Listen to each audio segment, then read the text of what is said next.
How do you feel about fan fictions being published into its own original work? Queen, you always ask the right question. Thank you. This is just what I wanted to talk about.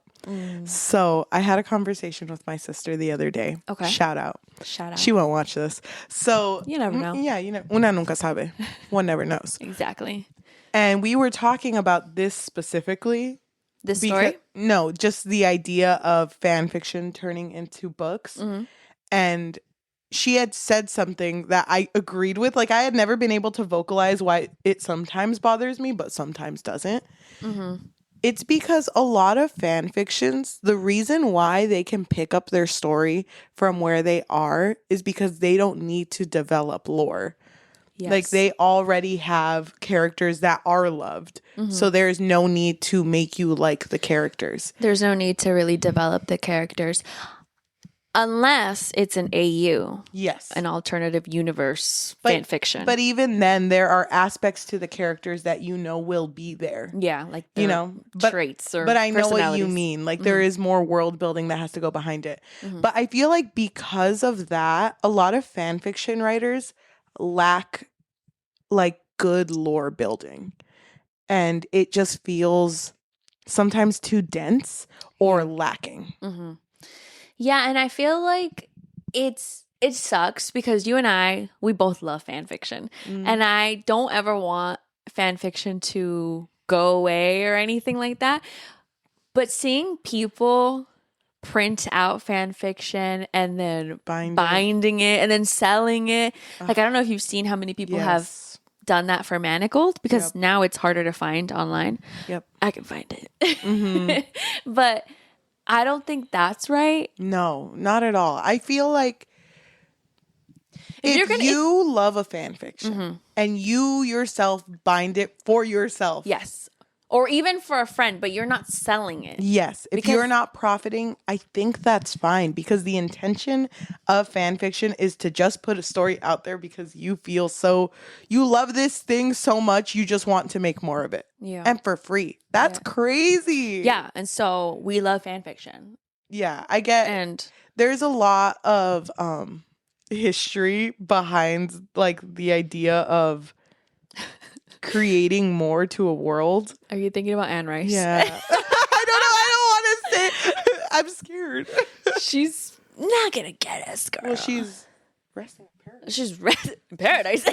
Just kidding. No, she's resting now, Queen. I know. But just her whole thing with not attacking fan fiction writers and sending because a fan cease and came up to her and was like, "Hey, I wrote this thing because I really like your characters," and and her just being like, "No." Well, I also think there's something to be said about, you can write fan fiction, read fan fiction all you want, but then there's another side to it when you try to give it to the actors. Yeah. Give it to the author. Yes. People that are involved in it somehow. I agree with that 100%. Because even people who make fan fiction about real people, and they try to give it to them, that's weird. Insane to me. That's weird. I know that's happened a lot in K-pop world. Yeah. And I just feel like, aren't you embarrassed? I'd be so embarrassed. Oh my gosh. I used to know someone who would write fan fiction for this one group, a band group. And she specifically made sure to block all of them on social media. As she should. You know what I mean? Yeah. And it's like, if you're doing something like fan fiction or fan art, as long as you are not hurting anyone, I don't think there's harm in it. It's just when you get, it's like very parasocial sometimes. You know what I mean? Yeah, I agree. And I also kind of feel like it must be weird. Let's just say Harry Styles, for an example. If he were to see this fan fiction and see how he's perceived by the masses, I feel like I would lose my mind. That's how I felt. Because wasn't there an interview, I might be going crazy, with Anna Todd, where she was like, they asked her if she ever wanted to meet Harry Styles. right? I don't remember what her response was. But if I was Anna Todd, hell no. Hell no. I don't want him to know what I was writing at 16. I know. That's crazy. The fantasies I had. And the fact that Harry Styles is out there, Harry, I can't say it in an accent. He's out there and Harden just exists on TV and he can just look him up whenever. That's crazy. Yeah. Oh my God. How would you feel if you knew you were the center of those fan fictions that were like, oh my God, I bought someone's daughter. Oh, I thought you were gonna say like the third of the love, like the love triangle. I'm the peak. You're the peak. I'm the one that's tearing them apart all the time. Damn, you don't know the freaking Harry Styles fan fictions were so fucking crazy. I had a friend in high school who he had his awakening with Harry Styles fan fiction. Yeah. And what I thought was funny about all of the ones he would send me was they were always the ones that were the worst ones. I'm sorry. It's like so cringe with the singing during a concert. Stop! Oh, dude, yeah. Row F, section 17, C. Stand up! Like, it's so crazy. And it's like they can't see you. Yeah, so many of them have said that the lights are too bright and they can't actually see past like the first row, maybe. Then what I feel is not real. Yeah, I'm sorry, Queen. When they point me out and I point at me and then they're like backstage. Him is just all like, well, what am I looking at? I don't know, especially if you like have to wear glasses or contacts and they just don't wear any. I just think that's so funny to me. And like in the perfect world where all of the fans are like, yes, that's so cute. It's like, oh, that girl would be gone. Yeah. Consumed. Oh yeah, because of the fans? Crazy. But we are going to Wait. Oh, go ahead. So the answer to the question is that you're okay with fan fiction being traditionally published. Think about it. 50 Shades of Grey. After. Idea of You. There's so many. Okay. You know, every single one of those I dislike, but I enjoyed because we enjoyed it together. We had some giggles. We had some giggles. And Dramini, which is Draco and Hermione, are very, very popular right now. Yes. Currently. Because of Book Talk. And so apparently there's even more books that came out that were originally a fan fiction for them. Remember Rose in Chains? By Julie Soto. I wanted to read that one. Apparently, it's apparently. Damn. We haven't read it, but I didn't know that it was a fan fiction. I didn't know that either. I'm okay with the idea of fan fiction becoming traditional, but I just feel like there's like a gray. There are some authors who will make it and some authors who won't. It doesn't mean they're not good writers. It's just that sometimes building a world is hard. Building it from scratch. And you know what? She's not the first who has done a Harry Potter fan fiction. Cassandra Clare. Was that Immortal Instruments? Huh. I didn't know that. I think it is. Wasn't it the word that shall not be said? Oh, you mean in? I don't know if I'm mistaking that. What? Wasn't she the one that liked to do the she was siblings? Great. Yeah, she was. Spoiler, but also call her out. Yes, it's not great. I think it's her. That's crazy. I need to do some research before I say that. So, I'm ready. I'm ready. We're going to have such a long conversation. I feel like we might go on tangents, and I'm so excited. No, I think it'll be short. Oh, okay. It's fine. I didn't want to talk about this real much. quick. Anyway, okay. So, Yajaira. Cheli. Do you think talking about a Draco Hermione fan fiction that is currently blowing up on TikTok and is the center of a lot of heated conversations? A lot of debates. Do you think talking about that, our book of the month, can fix your life? Yes, I do. Welcome to the Book Fix Podcast, a podcast where we fix lives one book at a time. I'm your host, Cheli. And I'm your host, Yajaira. And today we are going to be talking about Alchemised by SenLinYu. This is our December book of the month for our book clubs. You can find us under the Book Fix Pod in Fable and on Goodreads. Can I say? Yes. I was a little nervous for us to talk about this. Oh, dude, I'm sweating. We talked, I think, a few months back, and we had said we were curious if we should even talk about this book. Yes, because of She Who Shall Not Be Named. Voldemort. So, yes. But I just want to make it clear. Still hate her. Yes, with a burning passion. Okay, there's a lot of discourse surrounding this book, this fan fiction turned into a book, because people think that by talking about this book, you are still kind of inadvertently supporting the... Why are we not saying her name? I think we should say it. JKR? JKR. Because I feel like she's too rich, dude. She might just show up around here. She's not. Okay. Here's my thing about JK Rowling. I'm sorry, clutching your pearls. I'm clutching my pearls. The thing about her is that she made a beautiful story. She made a good book. Doesn't mean she's a great person. Yes. And everything about her, I think she like progressively just started opening up too much and would just get worse and worse and worse. And what people don't know is like, how do I say this?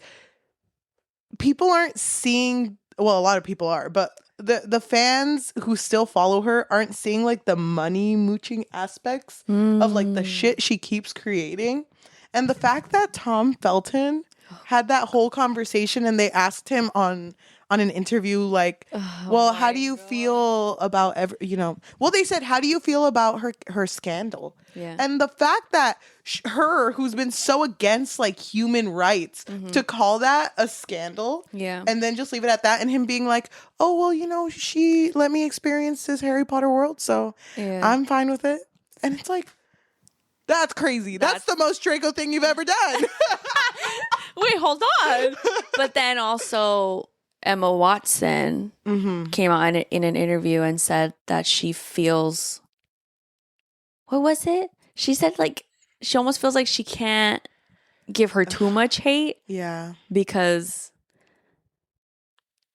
her career started through this story.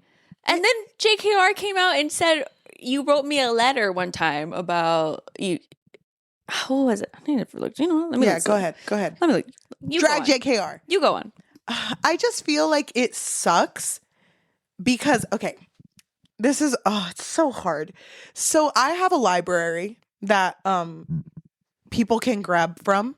And in this library, I have the entire Harry Potter series that I thrifted, by the way, because I'm not adding more money into her pocket. Are you kidding me? So I was talking about it with my coworker. Like, do you think it's bad if I don't like her, but I'm over here like promoting her book in my library? Many people say yes. But it sucks. I don't know. There's a lot of good books out there. I think even in the last conversation that we've had about her, which I don't remember when we talked about her, but somebody commented, like, I think it's best if we just leave her in the past.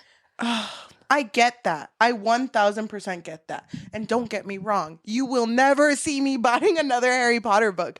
I feel like I don't want to support someone who is so openly just full of hate. But at the same time, this book was a lot of people's gateway to reading and gateway to like being creative, and like there was so much good that came out of it. And I don't think this will ever happen, but I really wish there was a way for it to grow without her. You know what I mean? Like it sucks that she's the one who created it. I just don't see it happening because now the HBO Max show, I don't know if it's done yet, but it's going to be coming out. And then Tom Felton is currently playing Draco on the Broadway one of The Lost Child, I think it was called. Which also, you'll never find me reading. I finished the 7 books. I'm done. I've never read them. Oh this is why I think that our perspectives are going to be really interesting. Talking about this book, I can't wait. Tell me everything. First, hold on. Okay. back to what I had said. I wanted to look up Emma Watson and J.K. Rowling's relationship because J.K. Rowling is very anti-trans people and very homophobic and whatever.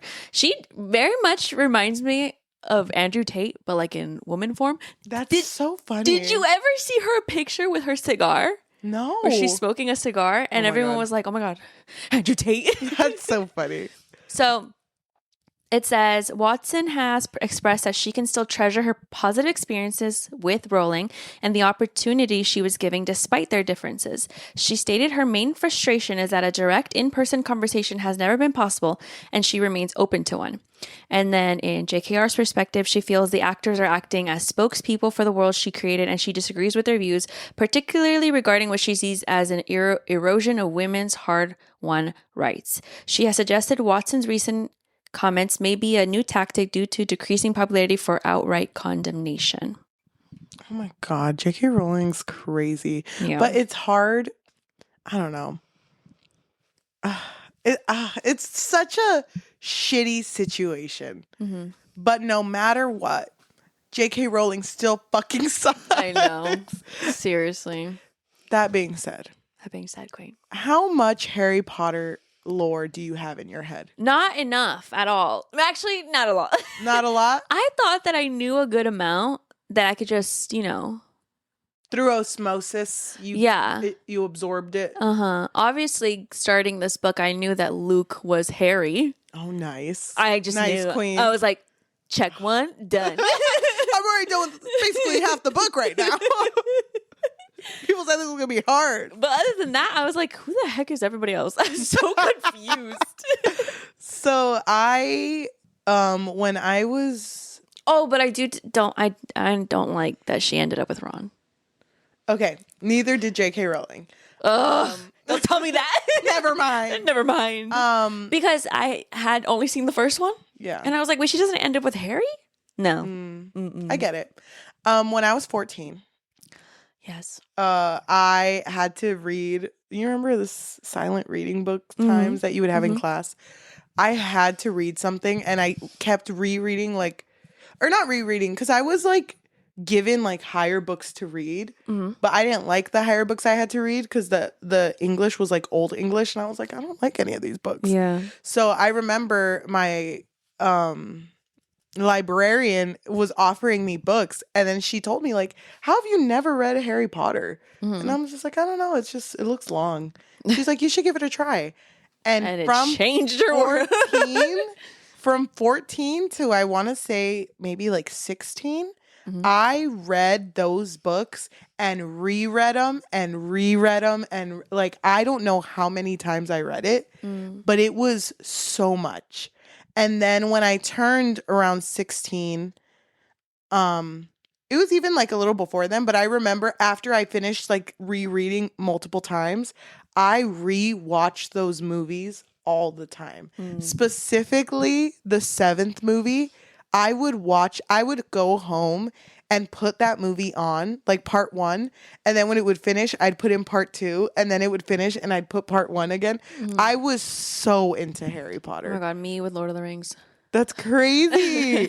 That's crazy. So to me, it's such a big part of my childhood, so it's hard to dismiss it so quickly. Yeah.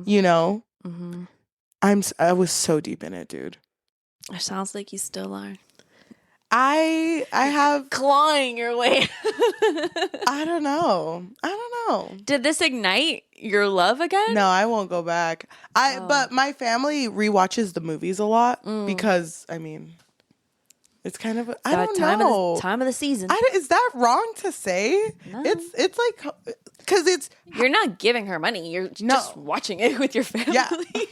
You already own the movies on a ripped VHS tape. No, it's just it's kind of hard to let something go like that.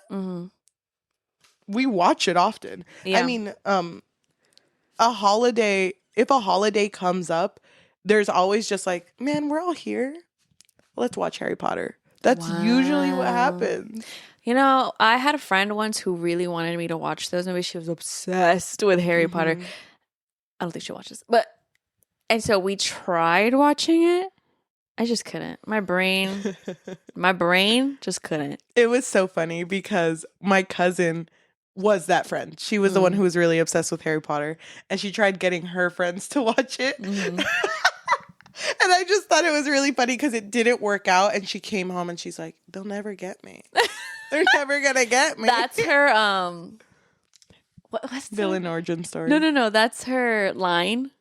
It's like, if you don't like that, we can't be friends. We can't be friends. All right, Cheli, enough yapping. You are going to give a minute summary of what this book is about in case the listeners don't know, without any major spoilers, okay? Because after this summary, we are going to spoil this book. Ready?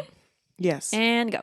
So in the world of Paladia, I believe it was called, there is the aftermath of a big war. Moreau and the Undying have won the war and have taken the rebellion into like imprisonment and are basically taking over that area. And his right-hand man, Kane Farron, is also the one in charge of so many like murders. But throughout this, the story starts with our girl, Helena, who is interesting to the Undying because she, for some reason, has 8 months of her memory blocked. So they think that there's something important in there and they don't know why that would have to be blocked.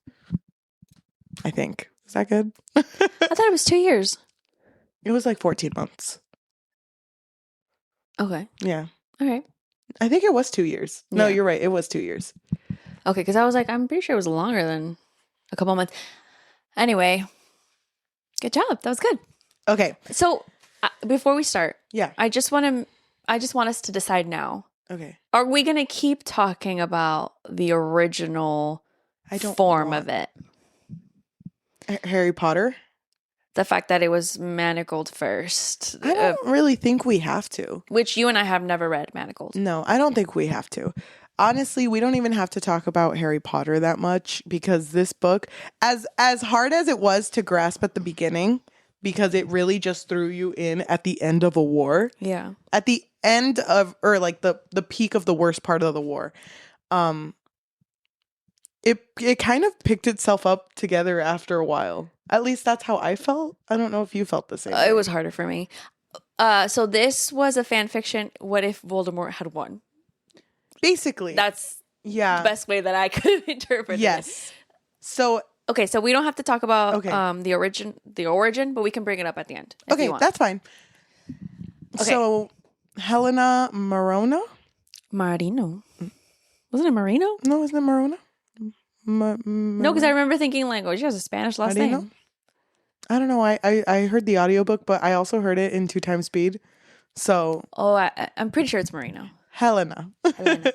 She wakes up from this stasis. Yes. And is greeted by dark. And I'm assuming she hasn't moved in like a long time. It's been 14 months. Yeah. So when she wakes up and she's taken out, she's immediately like in a very threatening situation where a lady's like, how long were you in there? Which is kind of crazy to me that you just woke up and someone's like, what are you doing? And it's like, I don't know what I'm doing. Yeah. And so they are asking her like, what are you doing? What are you doing? And they use the magic system in this is called resonance. They use resonance in order to scan her brain. And it's something that is controlled by like metals. And through this scan that she did with her resonance, she sees that someone has put barriers in her mind to block 8 months of her life. Okay. Was it 8 months or 2 years? I thought it was 2 years. Okay, I'm gonna say 2 years. So to block 2 years of her life. Okay. And well, it's like a specific. It's like very specific though, because she does remember certain people during this time, but then there are like holes in her memory. Yes. And this person who is looking at Helena, she's like, this is like the most intricate thing I've ever seen. I need to come up with a name for this. Like, this is like amazing. Yeah. And so because of who she was, she used to work as a healer for the Eternal Flame, which was the rebellion that was going against Moreau at the time of the war before things fell. Which Moreau was the big bad. He was the big bad of the Undying. Yes. So she was really, it was seen as if like maybe the Eternal Flame wanted her to remember something at a specific time. And we can never be too safe porque una nunca sabe. One never knows. Yeah. So they think that whatever is blocked is like precious, right? Yes. So they need to figure out how to unlock that memory. Yes. So what do they call Farron? He has The High title. Reef. The High Reef.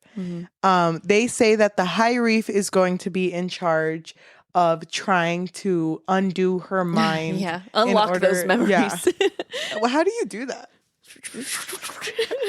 Okay, our next session. It's like the ASMR, the mics. Yeah. Oh, we should do that. It's with the slime. Okay, I brought glue sticks this time.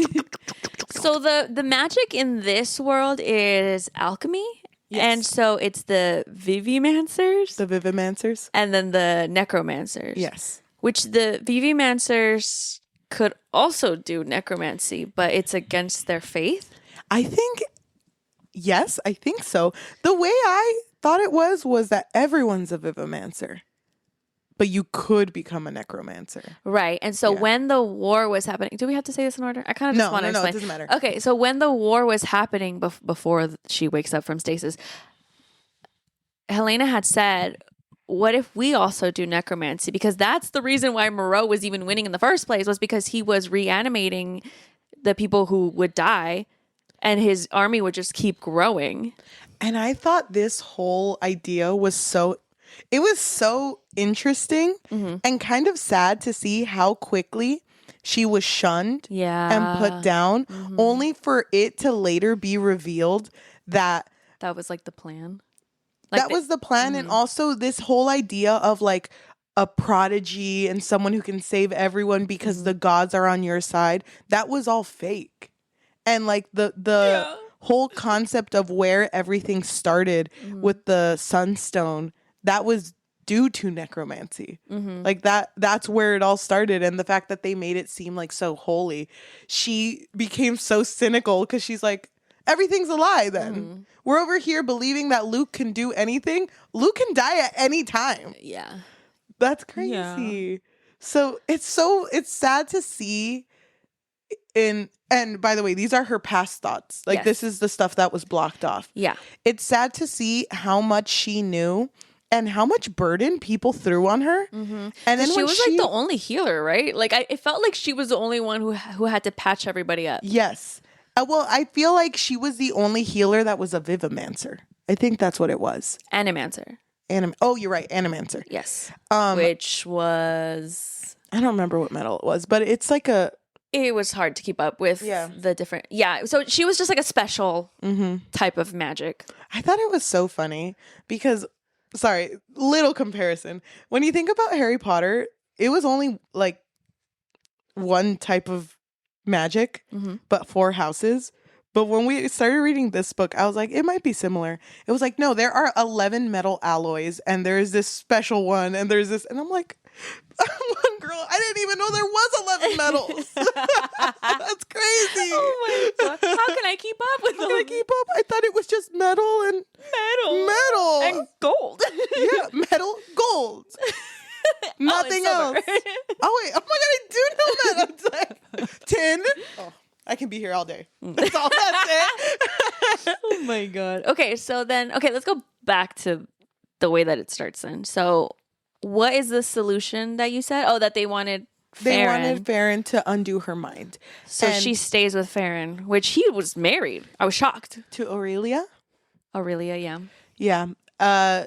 He was married, and all that Helena remembered from him was this was the kid who I went to school with, and we were academic rivals. And he kind of sucked. Yeah. So she's not his biggest fan. No, and he is so cold. It explains, too, that Farron looks not human. And I mean, we can say it. He looks dead in the eyes. No, but he also lost his soul, right? Is he alive?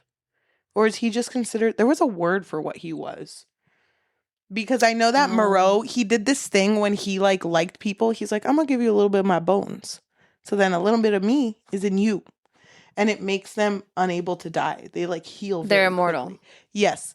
But then they also lose their soul, right? They lose their soul. And because they're practicing necromancy, this kind of reminded me of Rachel Gillig's Dark Window, where when you, in the sense of when you use magic, it always comes at a cost. Oh, okay. So when it came to necromancy, when you would use necromancy, you would have to deal with the aftermath of it. Mm-hmm. So Cain Farron has been the High Reef for a while. Mm-hmm. And because of that, he is just extremely cold and just looks lifeless. Mm-hmm. And Helena comes along and he's supposed to be over here going through her mind. And oh my God, I hate guessing. I had no thoughts going into this. So to me, when he would go in and just watch a few things, I'd be like, this is like low-key dumb. He's like not doing anything. No, you went to go get a sandwich?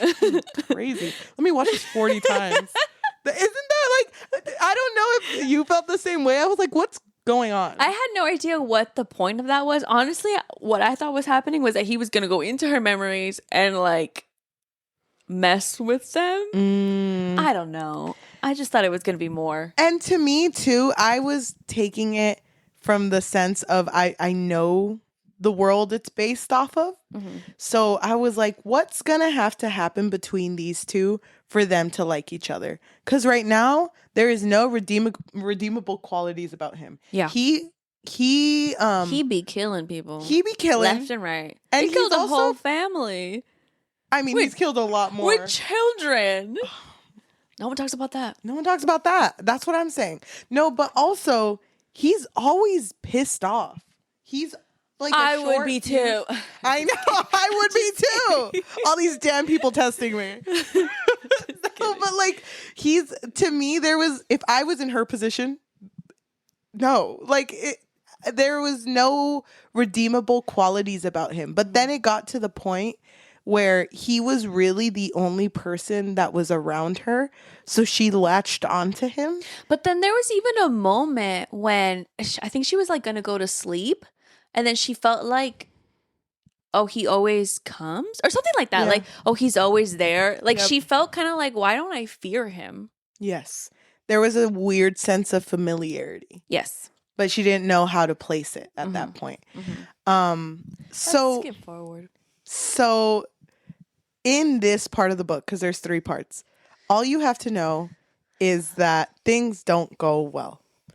They can't find a reason to keep Helena because why are they going to keep one person and feed them normal people rations when they can't even open her mind? Might as well just kill her off.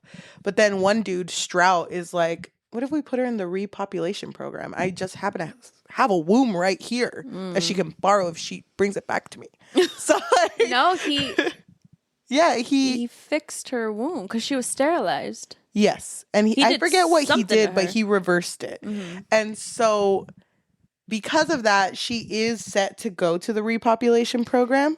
But wasn't that because Morrow? Yeah. Morrow wanted more magical children? Yes. And so then I don't remember who brings it up. I think it's Strout, but he says, wait, wouldn't the best first person to have her be the High Reef?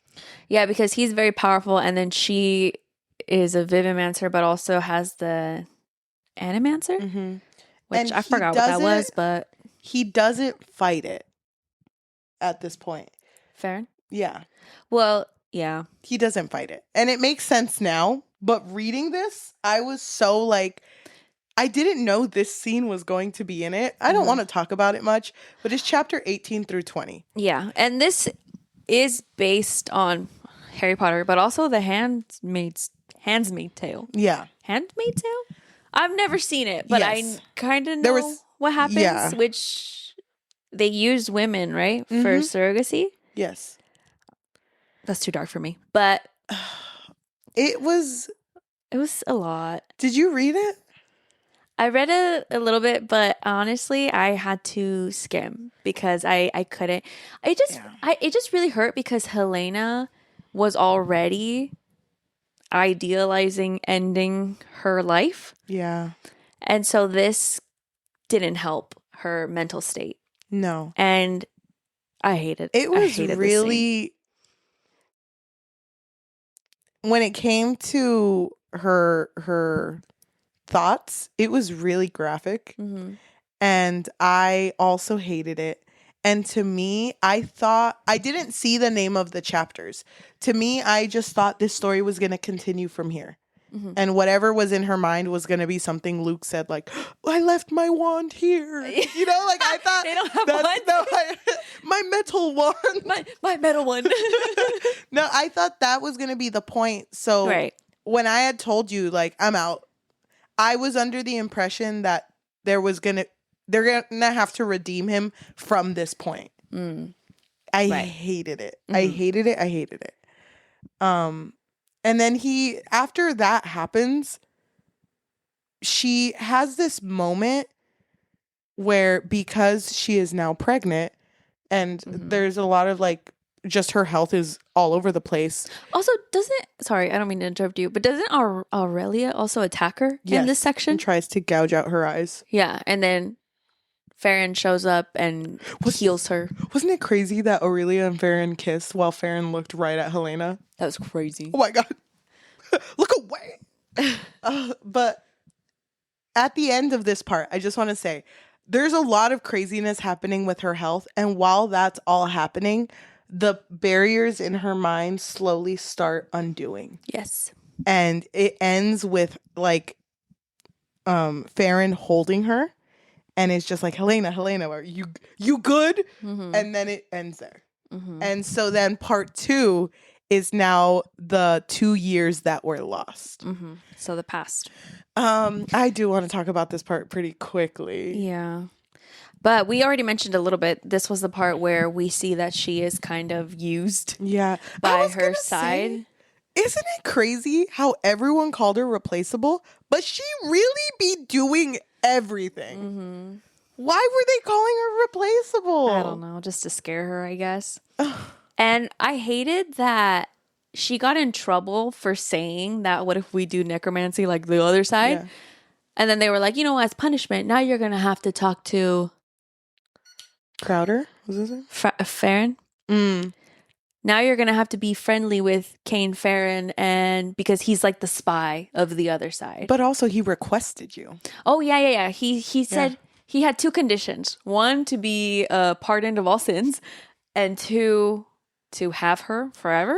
So when this was brought up, I was like, oh, so whatever happened in the future, there's going to have to be a point where their romance builds in these 2 years.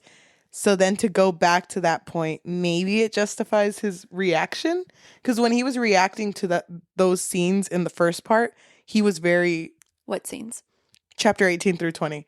Oh, when he takes advantage of her? Yeah. He was very disgusted. So I was confused. Right. So I was waiting for that, just like the reasoning behind that. You're saying the reasoning as to why he reacted that way. Why he reacted at all? You mean? Yes. Okay. So yes, she has to meet with Kane Farron. He does not ever want to meet with her. No. And I hated that stupid line where the first time they meet, he's like, I got you a gift. Here's a ring. I press it. It gets hot on your finger. If I press it twice, that means it's important. If I press it 1, come anyway. And then she's like, okay, what if I press it? Don't you ever fucking come. You think I'm a dog? No, I'm never going to fucking come. Yeah. No. Yeah. Seemed a little unfair, but. Walks away and he's like, oh, damn. Did she get the message? Do you think she knows that? Wait, was that too mean? Yeah. No, but it doesn't start with like it doesn't he say, I'm going to say it out of order. The only reason he had mentioned her name was because he randomly remembered it. And he was like, if I say the most random ass, basic ass bitch out there, they're going to think I have an infatuation with someone. Mm-hmm. So they're going to think they have leverage over me, but they don't. Right. Because you can never catch me lacking. But he lacked. But oh, boy, did I lack. Yeah. Because he didn't think he was going to fall in love. He teaches her how to fight. Yes. Her team was really just leading her to the wolves, blind. Oh, my God. Because he teaches her how to fight, and then there was a moment when they had to, like, infiltrate someplace. Yeah. And they didn't even know that she knew how to fight. Yep. So it was like, well, good thing she got training. Where'd she get those daggers? That's crazy. Where'd you get that gun? I know. It's just like more weapons. What if? Oh my God. Go back to the fucking when she's like talking about we should do necromancy. What if it was like, I've been crafting it for a long time. We've been using swords and wands. I don't know. What if we crafted a metal in the shape of, and it's like, that's a gun. That's it. You just made a gun. We've seen those before. Okay, put that away. So she does get thrown into like hell because of her team, because the war at this point was not looking well, but they used her talking about necromancy as a, guys, don't you get it? That was God testing us, and we got it. Now we're good. We're gonna win this war because we all said no. Amen. And so she is over here like, that's freaking crazy. We're gonna lose this war. And the only reason there's an upturn in the war is because she is out here doing the Lord's work and is dealing with Cain and coming back and giving whatever intel he's giving, but she can't talk about it.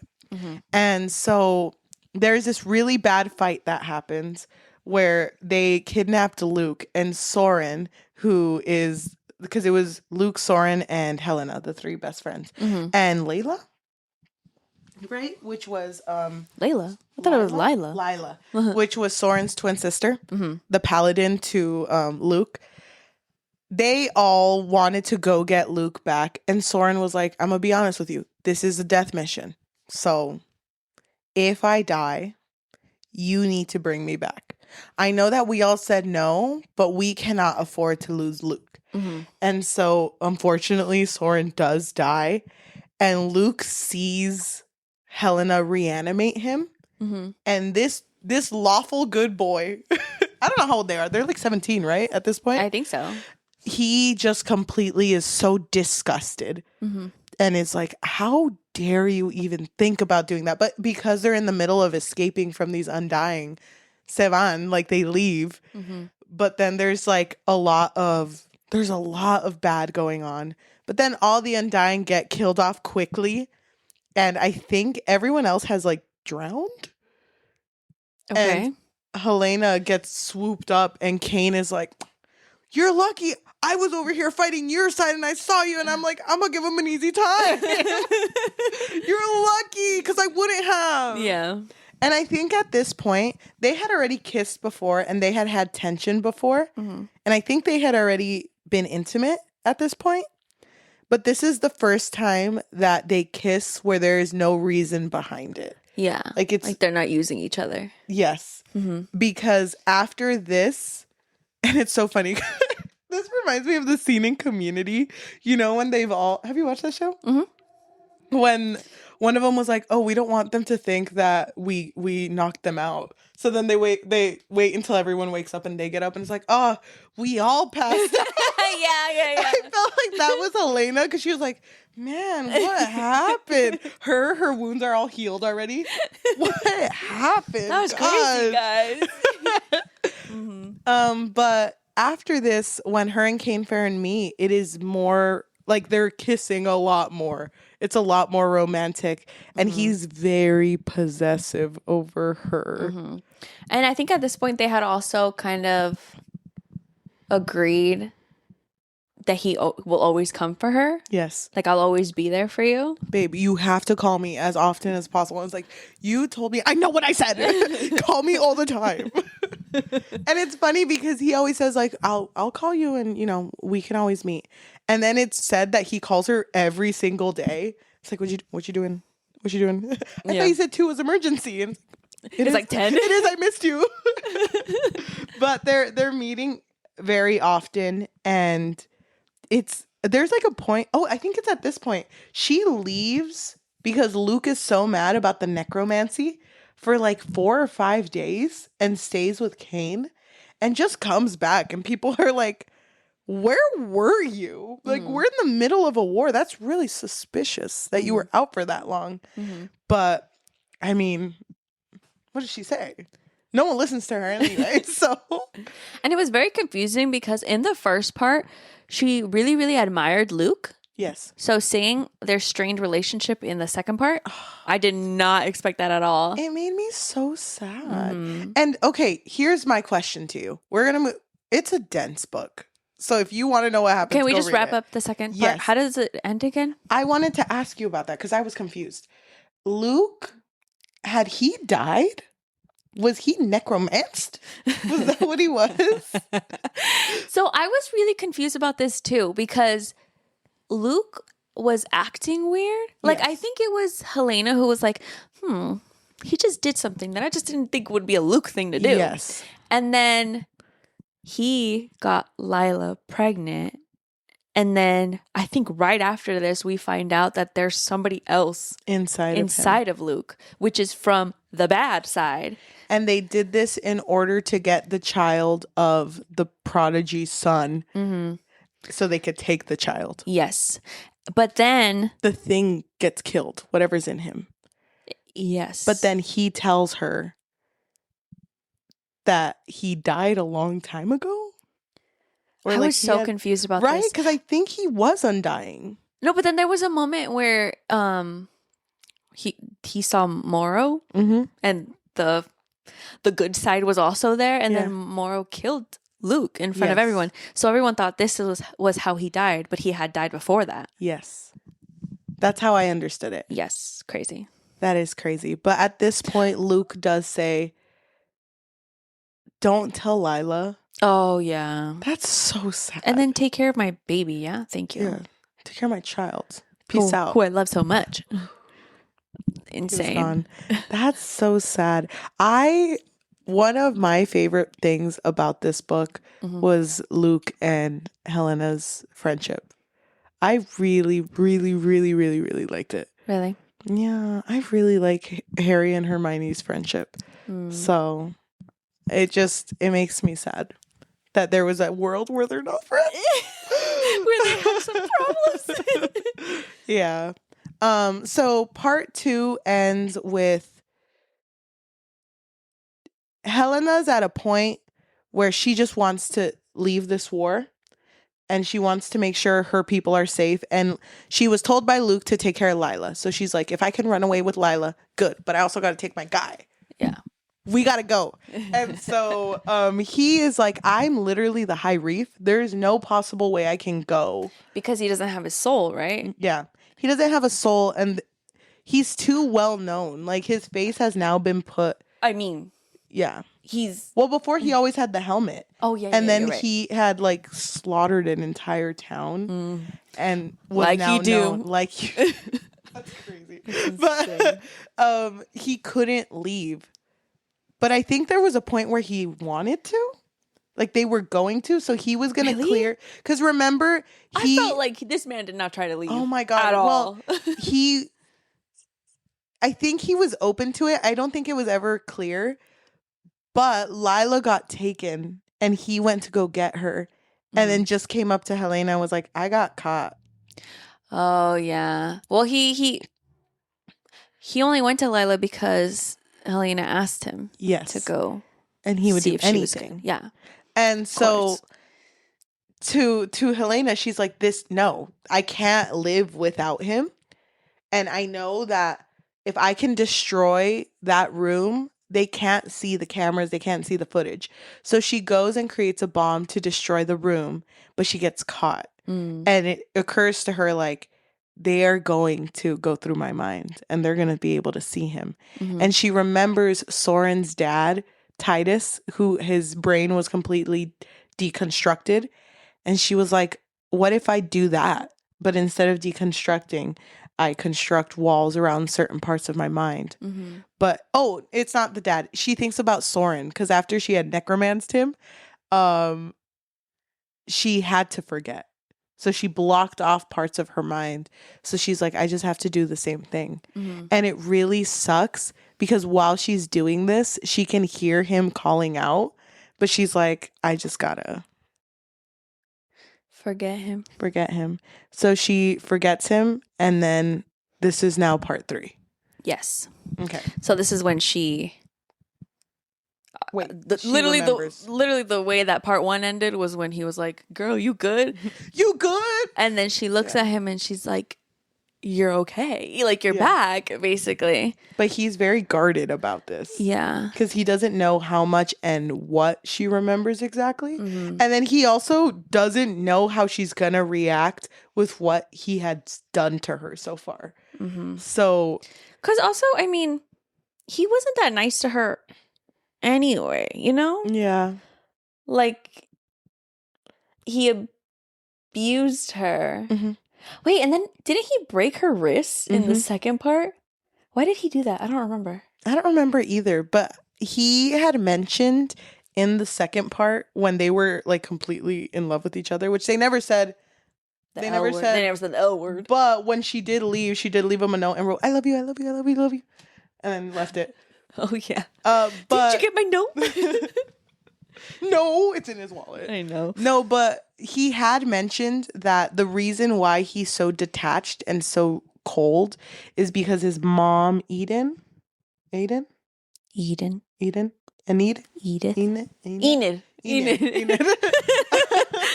So his mom, Enid, had been taken as a prisoner and he was forced to torture her and see her get tortured. Mm-hmm. And he said that he never wanted to care for someone like that again because he never wants Moreau to have that against him ever again. So that's why he was so cold. But then he lost because he got caught lacking.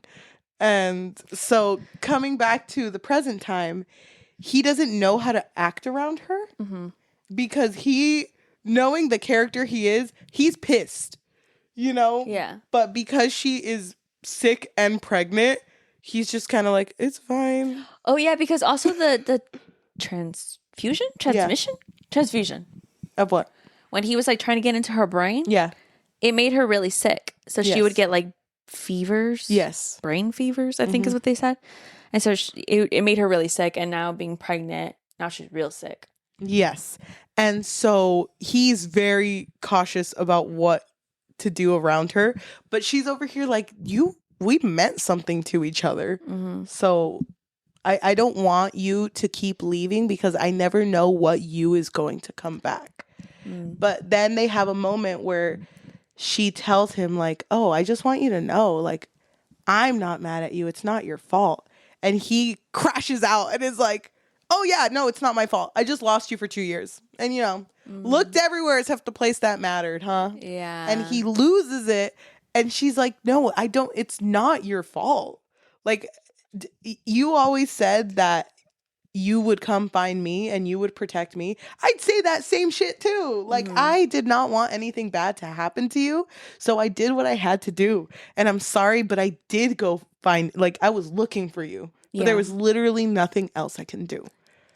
And so the part 3 is them slowly rekindling this relationship. But then also him trying to get her to escape. Yes. But she doesn't want to escape if it's not with him. Yes. But he has pretty much set in his mind that he's not going to get out of being the High Reef. Mm-hmm. And so Lila's safe. He did save Lila. And I think it's funny. I think it's funny that he talks about like, oh yeah, no, I visit her. She hates me. Yeah, she attacks me every time. But she is safe. And the plan is for an envoy to come and pick Helena up and for her to leave. Mm-hmm. But she says, if I can somehow get you out, you need to come with me. Yes. And he's okay with this plan as long as her plan does not hurt her. Mm-hmm. As long as it doesn't tire her out also. Mm-hmm. I don't remember how they get out.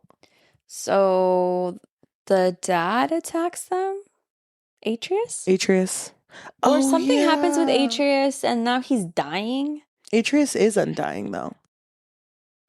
Well, then, I don't know. Explain this one to me. Atreus is undying. Oh no, he isn't dead, but there's something special about him. But in order for someone who has given a part of themselves to Moreau to become mortal again, someone has to sacrifice themselves willingly for him. Mm-hmm. And his dad did that for him. Even though his dad didn't like him at first, but he did like his wife, and he's like, she would have wanted it. She would have wanted it. I kind of just felt like, I mean, I guess there's nobody. It's so funny because like I'm over here trying to read the story and not put my perspective in there. Like if a man talked to me like this, because when that fucking dad was like, I loved my wife. She was mine, always mine. I'm like, oh my God, these two bitches are the same. I fucking Apple does not fall far from the tree. No, they're literally the same because Atreus did not like Farron for some reason. Yeah. And now Farron doesn't like his baby either. Oh my God. He did not want to get near that baby. But okay. So yeah, let's skip forward. They end up getting out because he has a soul now. Nice. Lives with Lila. Lila's over here like, you know what? I can't live like this. I love this big, sexy, beautiful life, but why is Moreau still alive? Give me 10 seconds. I'll be back. And I'm gone.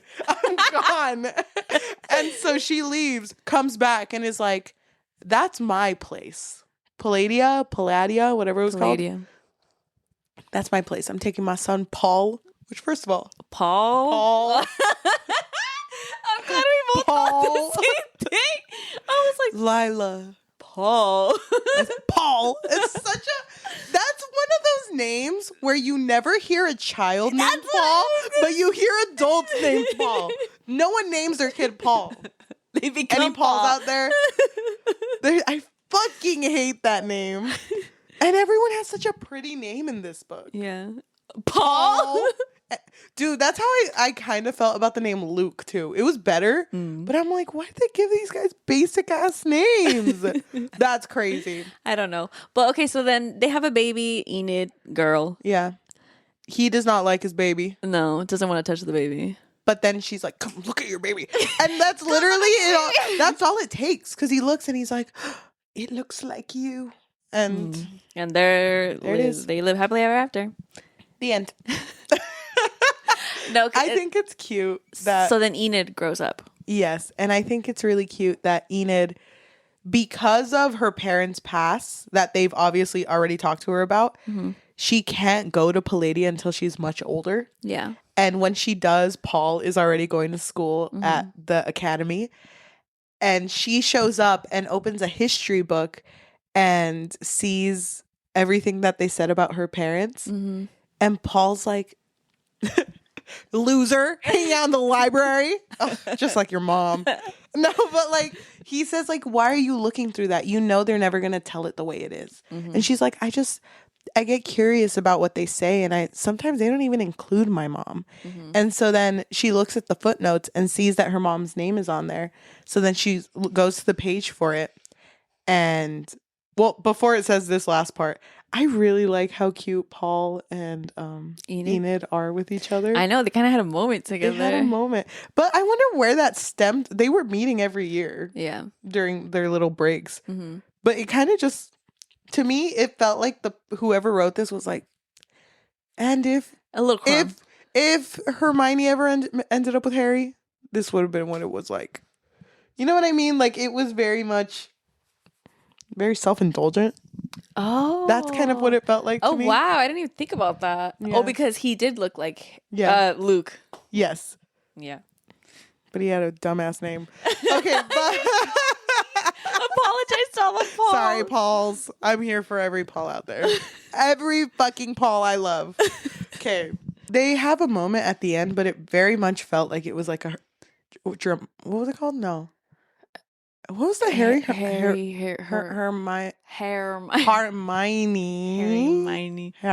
don't know. I've never been in this. I never shipped it, so I don't know. In this side of the world. But at the very end, she reads the excerpt of her mom, and it's just like, Helena, fucking hated this bitch, never did anything, never fought. Remember? It ended with like she never fought in the war. Yeah, because I remember that she got mad. Enid got mad because her mother's section was really, really short. Yes, and false. Yeah. And she did the most. Yeah, the fact that was such a good way to end the book. Because the fact that the last line is like, she never fought. And I'm like, this war ended because of her. And the fact that none of y'all bitches... no, everyone's a hater out here. Dude, if I was fucking Enid, I'd be... Y'all suck. Y'all suck. I thought it was funny, though, when someone was like, Helena? It's like, oh, I'm sorry. You just reminds me of somebody I once knew. Well, you thought a freaking 16-year-old was your friend who's probably 40 or dead? That's crazy. She thinks dead, but... That's crazy. Oh, my God. The end. The end. So you ate this up. I didn't think I was going to. There was a point where I was like, dang, this would have been a DNF. And it was just that scene. The chapters 18 to 20. But after knowing that we got to see what came before, it reminded me of that really bad rendition of the Joker. Where he back up bad in the way where it was really bad, like the things that he would do to people. You're talking about Jared Leto? No. It was the comic Joker. I don't remember which one it was, but he makes a husband do a really horrible thing, and I remember reading that, and it was so disgusting. And people were like, "Well, it's a form of torture. Like he didn't enjoy what he did, but he was put in a position where he had to," and that's kind of what this felt like. Okay. Do you know what I mean? I don't know how you felt about it. I get you. I just kind of feel like he could have done something else, you know? If he just like put his two brain cells together, because the Strauss? Yeah. Who was it? Strauss? They told him, we'll give you 2 months to get her pregnant. He didn't in the first week. No, right? that's literally my point. Like, I feel like he didn't prolong. He didn't even really try. I forgot about that. You know, he kind of just was like. I also didn't understand why it was a continuous thing. You know what I mean? Because it wasn't once. Well, I don't know. Isn't that crazy? Yeah. I get it, but it's a lot. And just to say, I'm not justifying what he did. It's horrible. And I mean, he didn't want to, but he still did it. So And there was a line that Helena says that kind of threw me off. She says a line where basically they both got hurt by the action. Yes. Which I get it. But no. Because he knew. Yeah. I understand why this story is so polarizing, because on one end, I do know that fan fictions love to romanticize abusive relationships. I don't know what happened in Manacled, but I do know that scene happened a lot earlier in Manacled. Oh. And I feel like it happened a lot more times. You know what I mean? So I feel like that's worse. Yeah. So I feel like that situation is just always so present, and especially in like the captive dynamic. And I don't know Hermione fan fictions, obviously, but from what I've seen, a lot of people bring up that why is Hermione always a captive? Yeah. Why is she always a slave? Yep. I don't know enough about Harry Potter to. That's basically it. It's always like that. So, since I don't have the backstory to what these characters actually are, when I was reading this story, I felt so disconnected to everybody. I was thinking like, okay, this is Hermione, Avi, and this is Draco.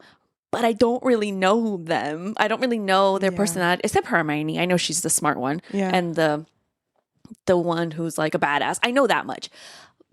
But like Luke and then Soren and even Lila, I was like, I don't I don't care about these people. Like, I don't know them. To me, the story felt so, it was a lot of telling and not showing, which is crazy because it's so long.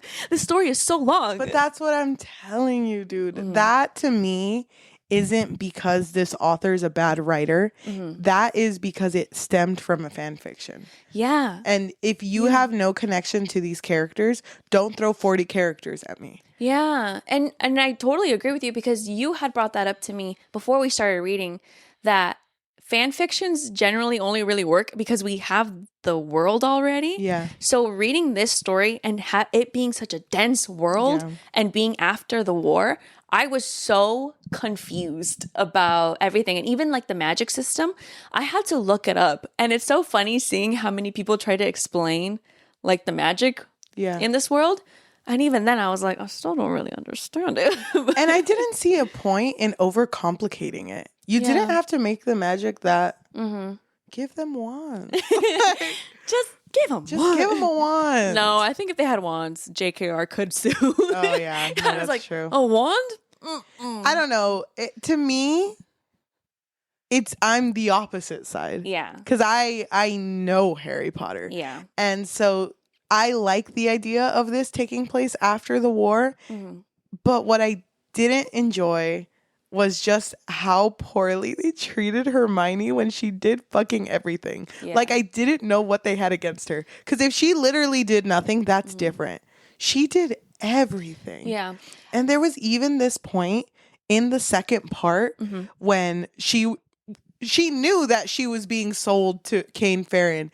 And she came back the night after they had finally, like, done what everyone thought she was going to do, which was give herself up. And when she came back, the guy that sent her had the audacity to pity her and was just kind of like, you didn't deserve that. And it's like, you gave me up. You have no right to be sad and look at me like that. Yeah. That's crazy. I totally agree with you. But what I did appreciate was that we get to see that both sides suck. One just sucks more, but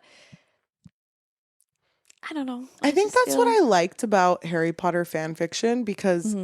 Did you read a lot of Harry Potter fan fiction? No, I did not. Oh, okay. I did not. I read a few, but there were some that I read that really talked about how magic, there was bad to both sides. And it was very much like you hate on muggles because that was really like the biggest thing. But like there are so many advances that can come from muggles or like something like that. Like there's more to the world than just like you have to go to Hogwarts and then you have to do this. Like there was so much more to that. So I like that people were able to explore the world more through that. And this is what that book was doing as well. But yeah, I don't know. I really liked this book. Oh, but then, another thing I didn't like was that Moreau was just killed. My God, yeah. That's crazy because literally Lila was like, go get me a gun. I'll be right back. Because she just left, dude. She just left. Yeah. And the fact that the papers were like, no, it was crazy. Like, we all gave up because we just didn't feel like it. And Lila was like, literally, give me my gun. Like, they quoted her, give me my gun.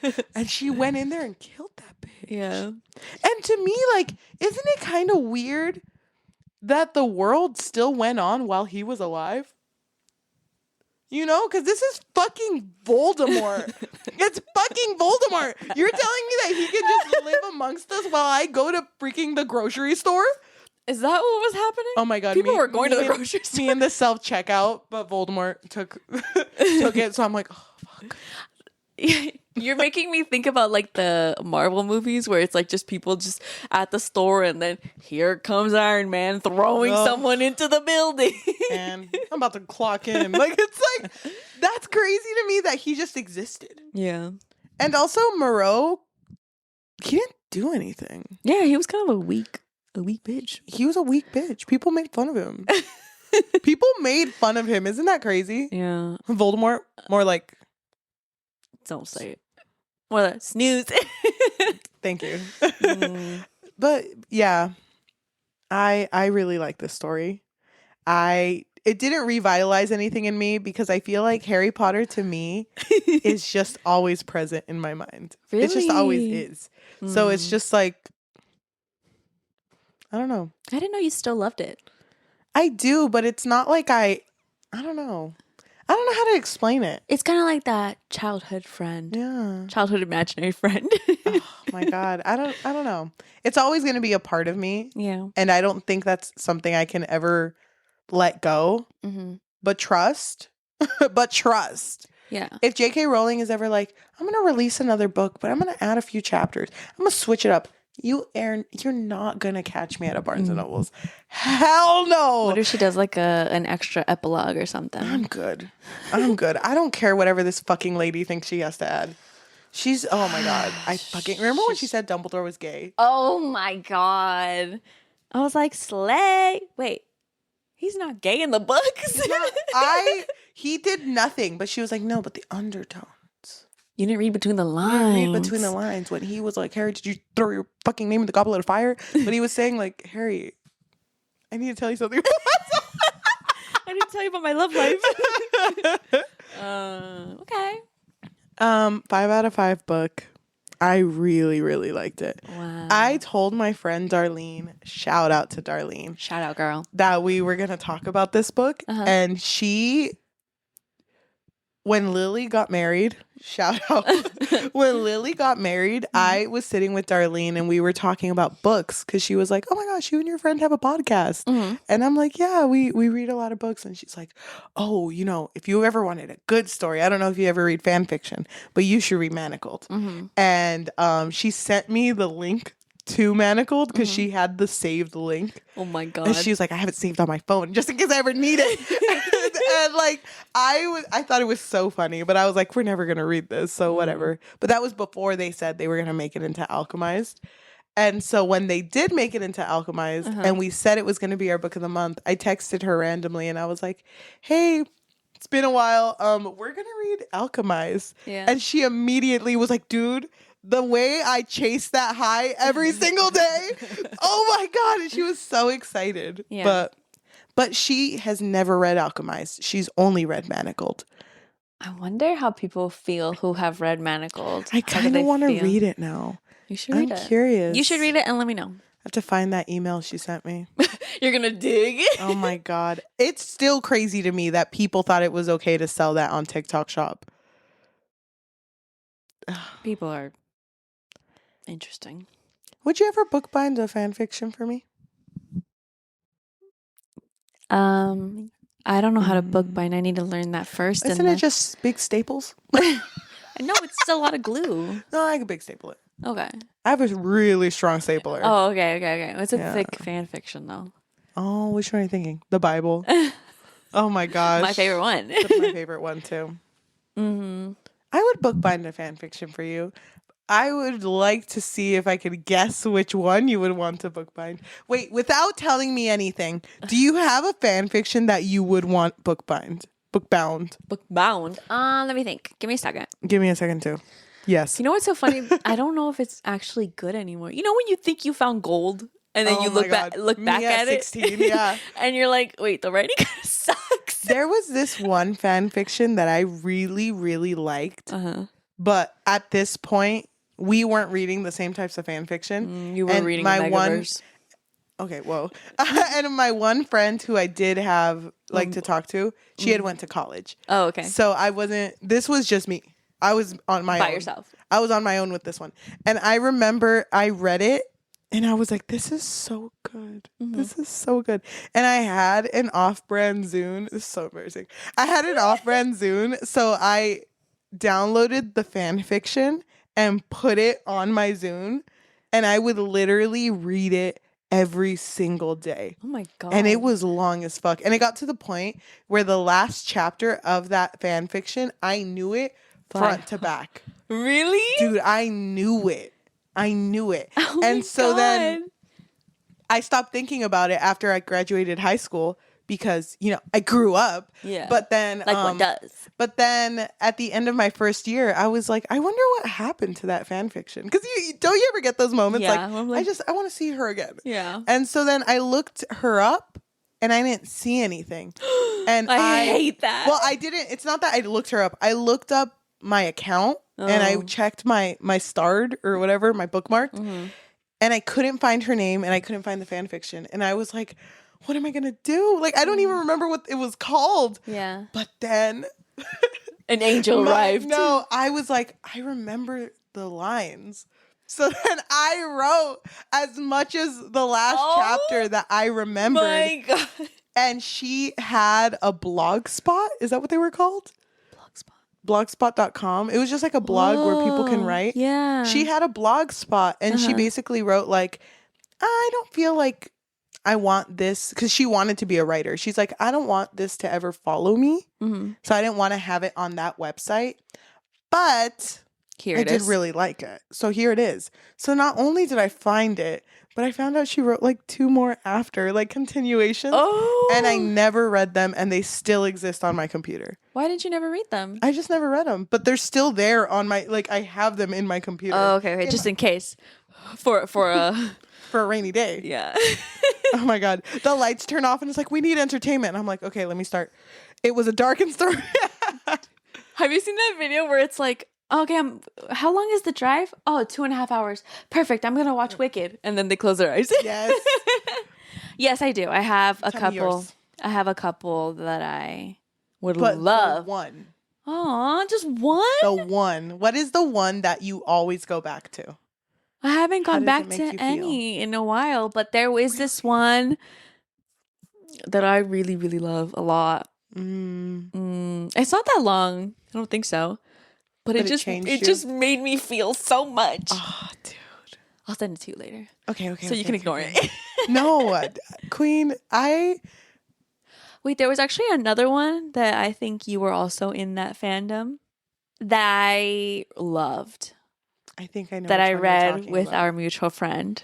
I think I know which one you're talking about. You do? I think so. What does it start with? M? No. What does it start with? R. Tell me later. It was really, really popular, and Oh my God, tell me later, because I feel like I know it, because I see the cover, because you remember when people used to make fan fiction covers? Yeah. Oh my God. You're so talented. Oh, you just triggered a memory. What? That's another issue people have with this book, that they think it's AI generated. The cover? Mm-hmm. That's crazy. Why would they do that? Not AI generated, but it was made by an artist who uses AI in her art. But she said she did it in this one. I swear. I swear, guys. I swear. But yeah, so I think we're done. That concludes. I think we're done too. You gave it a 5. I give it like a 3. Okay. I thought you were going to give it lower. 2.5. Oh, wait, stop. Actually, keep going. 2. Okay, we can stop there. Okay. To anyone who is listening to us in audio form, whether that be Spotify, Apple Podcasts, Amazon Music, or anywhere you get your podcast on, thank you so much. If you can please leave a rating of 5 stars and a review recommending us our next read. But nothing for February, because that's my month. Cheli's month. That's my month. I will say January, we already have it all prepped up. So just wait, because we're cooking. Yeah. We're cooking something. Yeah, and you love it January's so much. great. February's even better. March, even better. 2026 is going to be a good year. I'm so excited. It's a good year. I really hope that I lost my train of thought. I do want to say that I'm very grateful to anyone who has stuck around with us for these couple of years that we've been doing this. Yep. 2025 was really good to us in terms of really growth. And I can't wait to see how much we grow in 2026. I agree. Thank you. And if you're looking for another way to support us a little bit more, we do have a Patreon, which you can find at patreon.com/bookfix. But if you don't want something that's monthly, we have a coffee, which is spelled ko-fi.com/thebookfix, or buymeacoffee.com/thebookfix. If you're watching us, thank you so much. If you can like, comment, subscribe, and hit that notification bell, because we post every Tuesday. If you want to follow our Fable and Goodreads, our book of the month for January is going to be Canary by Tijan. I thought it was Tijan. I don't know. But that is going to be our book of the month. If you want to follow our Fable, Goodreads, if you want to follow any of our social medias, or find our Google Forms where you can send us recommendations. There Or are people who throw in like arcs. if you want to talk about it with us. Or just some kind words. Yeah. Some and some encouraging. If you just want to say, you got this. That'd be really nice. That would be amazing. You can find all of that on our link tree, linktr.ee/thebookfix.